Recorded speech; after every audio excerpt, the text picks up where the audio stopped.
तो क्या हाल चाल है सबके? सब बढ़िया? हाँ बढ़िया तो लग रहे हैं। तो मुद्दे की बात, why you should not visit Uttarakhand. सबसे पहले हम देखेंगे ये क्लिप।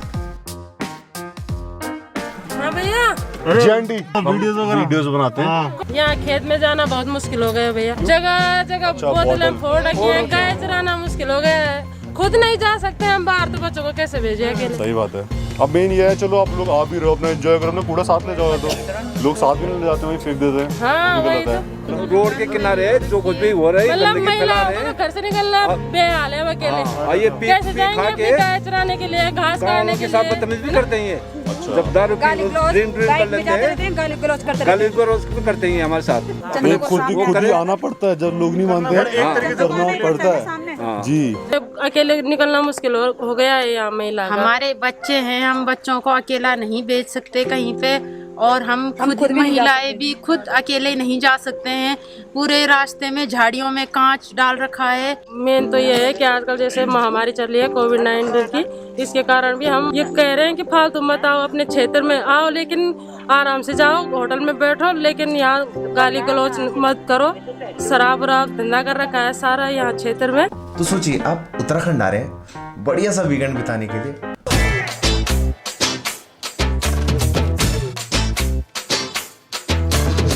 और जैसे ही आप अपने डेस्टिनेशन में पहुंचने वाले हैं, आपको गांव वाले रोक देते हैं। और वहीं से वापस मुड़ने को बोल देते हैं। पहली फुर्सत में निकल।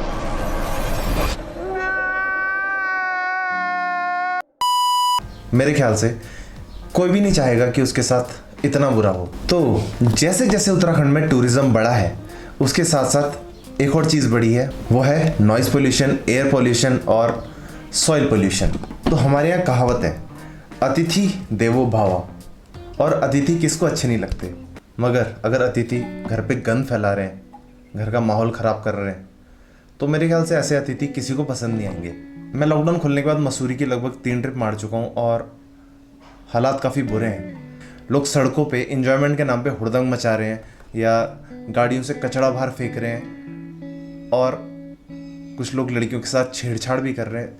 मैंने अपनी आंखों से इंसिडेंट देखे हैं। मैं आपको 2 इंसिडेंट बताऊंगा। पहला, हम लोग केम्प्टी से वापस आ रहे थे देहरादून के लिए, तो रास्ते में 2 लड़के स्कूटी से जा रहे थे, और क्योंकि उस स्कूटी में येलो रंग की नंबर प्लेट थी, तो आई एज्यूम कि वो मसूरी से बाहर के ही आए होंगे।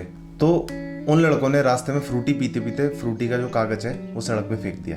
तो हम लोगों ने उनका पीछा किया और थोड़ी देर आगे जाके उनको रोका, तो उन्होंने अपनी गलती मानी कि हाँ भाई हमने गलती कर दी और आगे से हम ऐसा नहीं करेंगे। अब दूसरा इंसिडेंट, तो हम लोग राजपुर रोड पे थे और हम लोग पेट्रोल भरा रहे थे एक पेट्रोल पंप में, और एक बंदे ने कोल्ड ड्रिंक पी के वहीं पेट्रोल पंप में साइड में बोतल फेंक दी।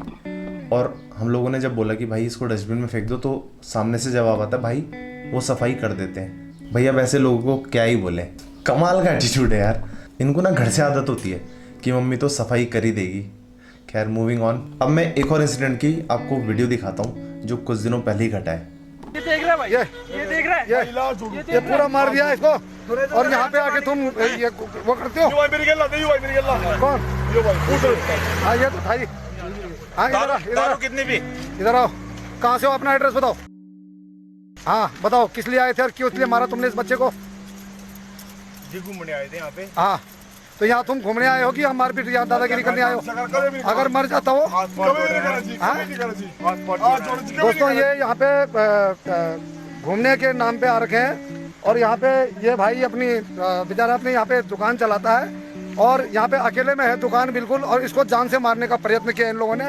वो तो ग्रामीणों ने आके इसको बचा लिया, आप देख सकते हैं। बुरी तरह इसको डंडे से, घुसों से इसका पूरा सामान नदी में फेंक दिया है। अरे भाई क्या हुआ तेरे साथ में?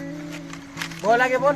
500 के बिल के चक्कर में इन्होंने मुझे मारा, 500-600 के बिल के चक्कर में मेरा नुकसान कर दिया भाई। और मेरा नुकसान कर दिया, भांडे बर्तन इन्होंने सब मेरे फेंक दिए। अरे वो सिल्लू था भाई, मारा मारे। क्या अब क्या जोड़े? अब आप ही बताइए, क्या ऐसे टूरिस्ट किसी को पसंद आएंगे? अब इन सब में हो ही रहा है कि टूरिस्ट प्लेस के जो आसपास के गांव वाले हैं वो लोग अनसेफ फील कर रहे हैं। एक तो कभी भी उनको डर रहता है कि कोई टूरिस्ट उनसे झगड़ा ना कर ले, कोई दारू पी के उनसे बदतमीजी ना कर ले। दूसरा, जो लोग कांच की बोतल ऐसे फेंक देते हैं कहीं भी, तो कई लोगों के वहाँ पे खेत होते हैं, कई लोगों का आम रास्ता होता है, तो डर रहता है किसी के पैर में बोतल चुभ जाती है, और कचरा फैलाने से हमारी वेजिटेशन को नुकसान तो हो ही रहा है। और यही रीज़न है कि उत्तराखंड वाले काफ़ी परेशान हो चुके हैं। और मैं ये बिल्कुल नहीं बोल रहा हूँ कि ये चीज़ सिर्फ उत्तराखंड के जो बाहर के लोग हैं वो कर रहे हैं। मैं हर एक टूरिस्ट से ये बोलना चाहता हूँ, अगर आप कहीं जा रहे हैं, भले आप उत्तराखंड के अंदर से हो या उत्तराखंड के बाहर से हो, हम लोगों को अपनी जिम्मेदारियाँ समझनी होगी। एज अ टूरिस्ट हम लोग ये कर सकते हैं कि जैसे जो नॉन बायोडिग्रेडेबल कूड़ा है, हम लोग सिर्फ कूड़ेदान में ही डालें, इधर उधर कांच की बोतलें ना फेंके। यार बहुत आसान है यार, अगर आप पॉलीथीन में सामान लेके जा रहे हैं तो उसी पॉलीथीन में वापस भी तो ला सकते हैं, बल्कि उसका वेट तो और कम हो जाता है। दूसरा, अगर आप लोग कहीं जा रहे हैं तो वहाँ पे एंजॉयमेंट करते हुए ये ध्यान रखें कि आपके एंजॉयमेंट से दूसरों को दिक्कत ना हो, वहाँ का माहौल बना के रखें, वहाँ की मान मर्यादा बना के रखें।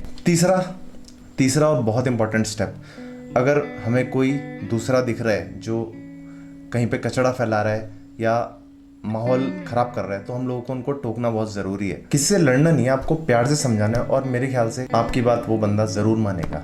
अगर ऐसा नहीं होता तब पुलिस और प्रशासन तो है ही। और सबसे लास्ट बात, इस वीडियो को ज़्यादा से ज़्यादा शेयर करें ताकि और लोगों तक भी उत्तराखंड वालों की ये बात पहुँचे। और हम गलत न समझे कि हम यहाँ आने जाने से मना हम कर रहे हैं। गलत तरीके से नहीं बोल रहे हैं। सब भाई बहन सब भाई बहन है, आराम से आओ जाओ। हमारे यहाँ बहुत अच्छा पहाड़ी क्षेत्र है, किसी के लिए मना नहीं है। बस यहाँ गंदा मत करो, अपना खाओ पियो, आराम से चले जाओ। और